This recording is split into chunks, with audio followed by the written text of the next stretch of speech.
पिल्लारीगढ़ गांव में न तो कोई स्कूल है न कोई पढ़ाने वाला।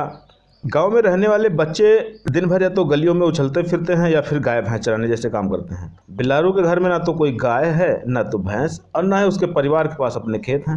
अब बेचारा बिल्लारू करे भी तो क्या करे, इसलिए गांव के पोखर के किनारे दिन भर बैठा रहता है मछलियां पकड़ने के लिए। यह बात अलग है कि कभी एक भी मछली उसके हाथ नहीं लगती।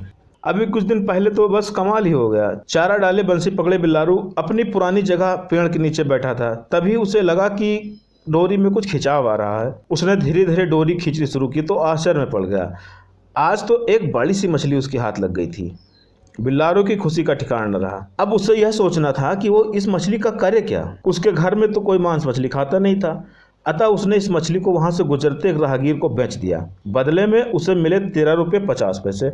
इसका वजन क्या होगा, बिल्लारू ने जब राहगीर से पूछा तो वह बोला, वजन तौलने का तो मेरे पास कोई साधन है नहीं। हाँ, इसकी लंबाई कितनी है यह जरूर बता सकता हूँ। और फिर उसने नापजोख की तथा बिल्लारू को बताया उसकी मछली 45 सेंटीमीटर लंबी है। साथ ही राहगीर ने यह भी कहा कि उसकी मछली के सिर की लंबाई उतनी ही है जितनी उसकी पूंछ की। हाँ, यदि मछली का सिर इस वक्त जितना है उससे दुगना होता तो उसके सिर और पूंछ की लंबाई मिलाकर इसके बाकी धड़ के बराबर हो जाती। अब चूंकि राहगीर सिर और पूंछ के पैसे देने को राजी नहीं था, क्योंकि उसके ख्याल से ये बेकार अंग थे, अतः उसने सिर्फ धड़ के पैसे दिए थे। बिल्लारू बेचारे को तो कुछ पल्ले पड़ा नहीं, उसे किस हिसाब से पैसे मिले। अब देखो, अगर तुम्हें उस अनपढ़ की सहायता करनी पड़ी तो तुम पीछे हट जाते। जरा देखो तुम उसकी मदद कर भी पाते हो नहीं।